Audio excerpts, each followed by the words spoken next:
Halo, jumpa lagi dengan saya Sugiyati Rasbat di sesi nyantai di kebun Ati. Nah, teman-teman, hari ini saya akan ngajak ngobrol salah satu teman saya yaitu Ibu Rina Dewi Lina, seorang financial planner dan beliau adalah seorang freelancer yang sudah cukup lama. Kita akan ngobrol bersama beliau ya.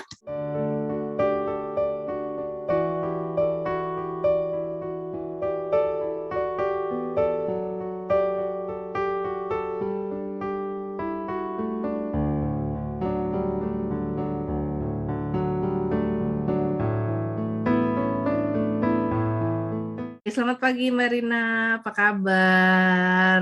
Iya, selamat pagi, Mbak Ati.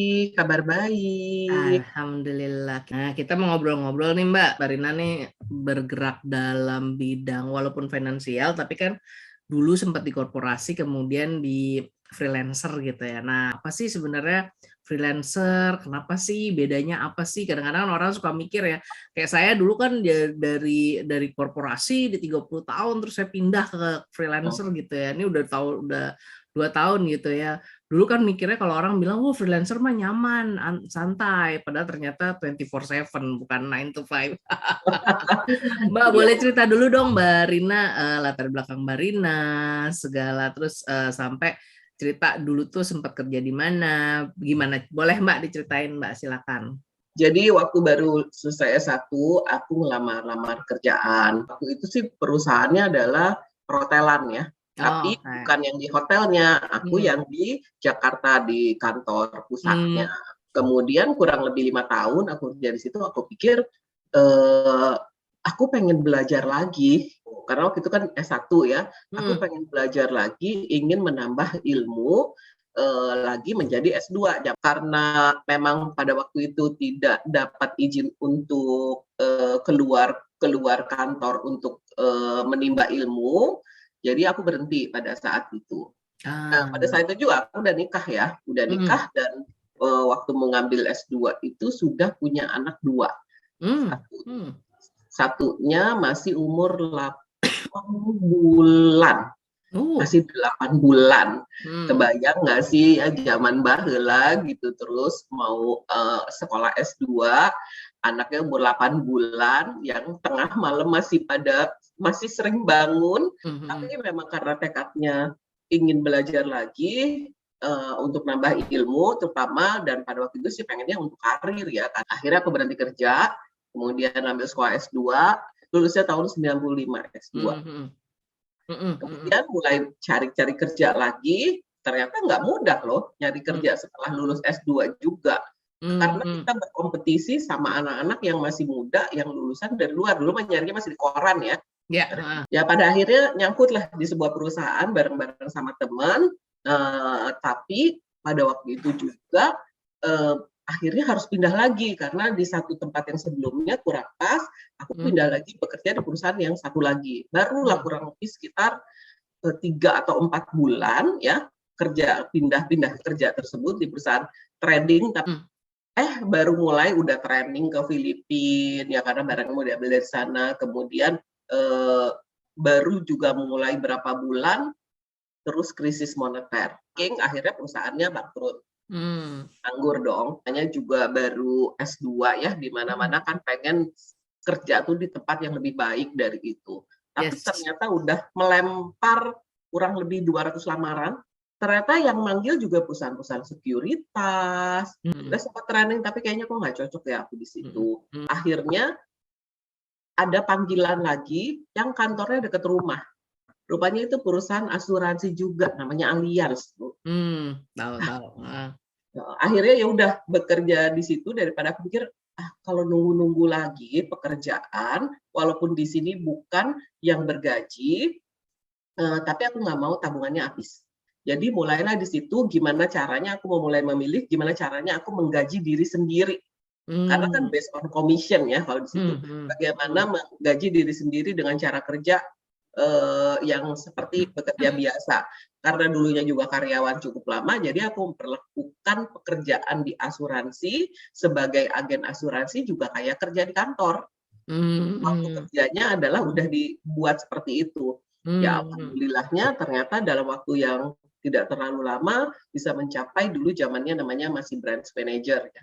Hmm. Bisa Hmm. mencapai branch manager lah. Singkat cerita, dari udah lama di situ sekitar berapa tahun ya, mungkin 9 atau 10 tahun, aku pikir Hmm. lagi, Hmm. kok kalau gini terus pengen sesuatu lagi yang berbeda. Hmm. Pengen Hmm. sesuatu yang berbeda. Kalau sebagai ilmunya sebagai agen asuransi aja, aku butuh tambahan ilmu. Hmm. Nyari-nyarilah pada waktu itu, akhirnya pada waktu itu nyari juga yang namanya untuk sekolah perencana keuangan atau certified financial planner itu nggak mudah Hmm. karena belum banyak. Oke. Nyari, akhirnya dapat di waktu di UI ya, ambilnya, tapi waktu itu cuma satu modul bareng anak-anak kuliah, ternyata mereka juga nggak melanjutkan, aku nyari lagi. Hmm. Hmm. Jadi nggak sesimpel kayak sekarang kelihatannya kok enak ya. Nggak seperti itu, nyari kursusnya aja juga nggak mudah. Hmm. Akhirnya ketemulah sama, waktu itu ada salah satu fasilitator, aku nanya sama dia kalau saya mau ngikut, ini gimana. Akhirnya dapatlah sekolah kursusnya di FPSB itu tahun 2008. Hmm. Oke. Nah, memang di sini akhirnya ketemu sama orang-orang yang sama-sama kita bekerja. Hmm. Ada dari sekuritas, ada dari pajak, ada dari bank dan lain-lain. Akhirnya, nah mulai dari situlah 2008 aku lulus sebagai Certified Financial Planner Hmm. dan memulai lagi sebagai, jadi dua apa namanya, dua profesi yang dijalankan sebagai di asuransi, juga bukan karyawan ya, Hmm. itu udah hampir 10 tahun lebih ya, hampir Hmm. 10 tahun bahkan, Hmm. sebagai perencana keuangan juga bukan sebagai karyawan. Kalau Hmm. bahasanya Mbak Ati freelancer, kalau bahasa aku sebagai profesional. Hmm. Hmm. Seperti itu karena kita bekerja secara profesional tapi tidak dibatasi waktu kerja. Yang kata Hmm. Mbak Ati bilang, Hmm. waktu itu kita kerjanya 9 to 5, Hmm. kalau di sini kerjanya bukan 9 to 5 karena rindu order ya, begitu ada order sabar. Kadang-kadang ditawarin kerjaan, ini belum tahu nih bisa atau enggak. Pokoknya bilang iya dulu. Bilang oke iya, abis itu baru ribet di belakangnya nih gimana ya ngerjainnya ini, gimana ya cari temen, cari apa. Tapi benar Mbak Ati, itu benar-benar memang bukan 9 to 5 lagi. Lebih sering kita kerjanya bahkan Sabtu Minggu pun kita bekerja. Hmm. Karena bedanya sama karyawan, kalau seorang karyawan, saya dulu merasakan kalau karyawan ya udah selesai kerja kita dapat gaji sekian. Kalau Iya. ini enggak kan, kita mau kerja Sabtu Minggu, hasil kita jauh dapat lebih banyak. Iya.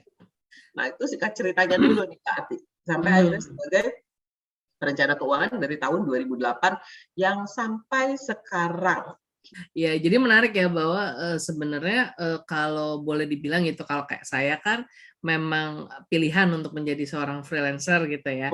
Kalau Mbak Rina tuh sebenarnya ada awalnya ada dipaksanya sebenarnya, ada agak keadaan memaksa, tapi setelah keadaan memaksa itu jalan, tapi Mbak Rina akhirnya juga jadi punya pilihan bahwa saya mau jalanin apa gitu.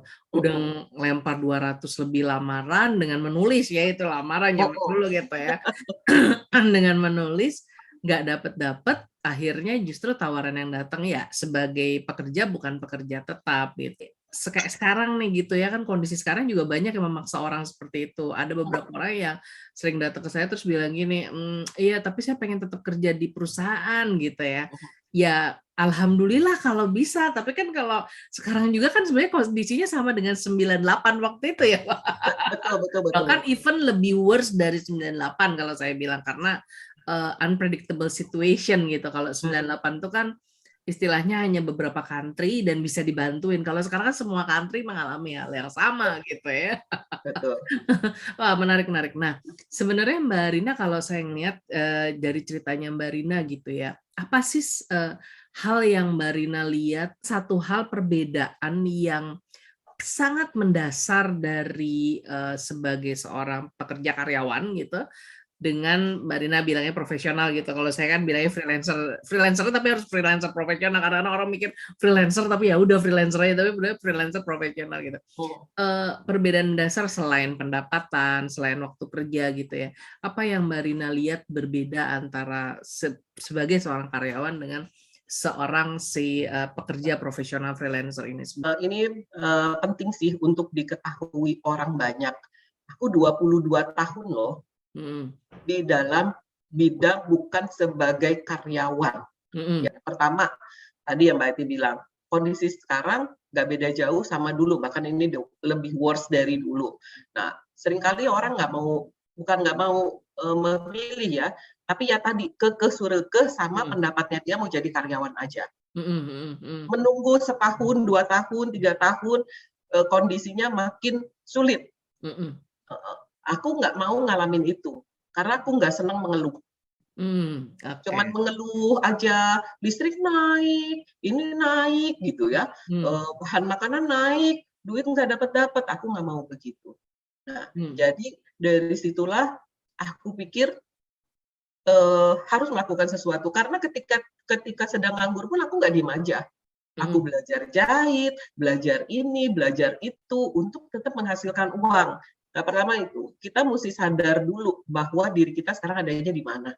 Adanya di mana. Kemudian kalau kita yang belajar dari masa transisi Mbak Ati, itu masih sesinya belum terintegrasi, jadi belum mikir masih ngeyel pengen jadi karyawan, belum mau mikir mau melangkah menjadi sesuatu. Nah, itu yang pertama. Kita mesti menentukan diri kita, mau hidup kita mengeluh berapa lama, kita mau menikmati kesulitan kita atau kesusahan kita berapa lama. Itu setiap orang yang harus menentukan.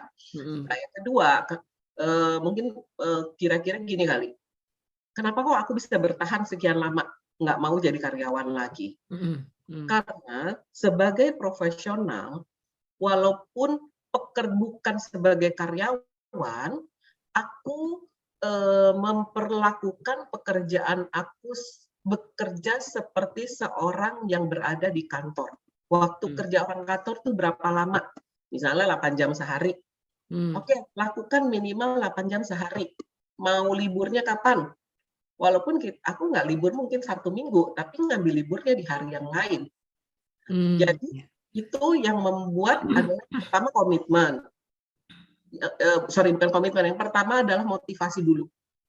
Punya dream, punya goal, habis gitu komitmen untuk mencapai goal tersebut.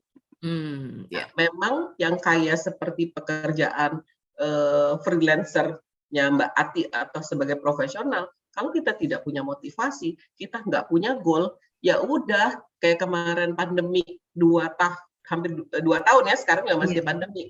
Di rumah ya nonton TV, pasang Netflix, nonton Netflix.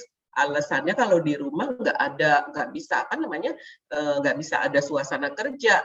Nah, ini salah satu yang aku lakukan begitu terjadi pandemi. Orang udah tahu mengenai Zoom, ya, karena di kantor aku waktu itu yang sekarang kan aku di Sun Life ya. Sekarang aku di Sun Life-nya udah juga hampir 7 tahun. Kita langsung Zoom, aku langsung beli Zoom berbayar. Yang lain masih lihat-lihat. Beli nggak sih gue gitu ya. Zoom berbayar, aku langsung beli Zoom berbayar. Jauh lebih murah daripada biaya entertain keluar sebenarnya ya. Dan kerjanya dari seluruh banyak permintaan dari perencana keuangan sampai dengan yang di asuransi di Sun Life itu bisa dari jam 8 pagi kayak gini, bahkan bisa dari jam 7 kita udah kerja sampai jam 9 malam, sampai butek bener-bener harus ngambil libur karena udah nggak bisa pikir. Jadi itu kita mesti punya goal, dream, motivasi. Yang utama bukan hanya itu, tapi komitmen menjalankannya. Menarik, karena saya juga melihatnya seperti itu sih, komitmen, dream, disiplin. Karena sebenarnya kita sendiri kan yang nentuin kita mau sebagai seorang profesional seperti apa gitu, profesional nyantai-nyantai atau apa gitu. Karena kalau saya selalu bilang adalah kalau yang namanya seorang karyawan biasanya dia punya backup kan biasanya dia punya backup, punya teman satu tim, punya bos gitu ya. Nah kalau kita nggak punya backupnya, kita sakit, kita nggak bisa kerja, ya nggak ada backup kita gitu kan. Poinnya kan itu kan sebenarnya Mbak Rina kalau saya ngelihatnya. Jadi memang sebagai seorang profesional seperti kita ya mau tidak mau kita harus nentuin diri kita sendiri yang tadi Mbak Rina bilang komitmen, motivasi, goal gitu ya sama kita mau ngapain sih sebenarnya sama sama kehidupan kita sekarang mau tidur aja apa mau bangun hidup kita gitu ya itu penting. Sampai jumpa di sesi-sesi berikutnya dari Nyantai di Kebun Ati. Jangan lupa klik tanda subscribe dan tanda lonceng sehingga Anda mengetahui kapan sesi-sesi berikutnya. Sampai jumpa.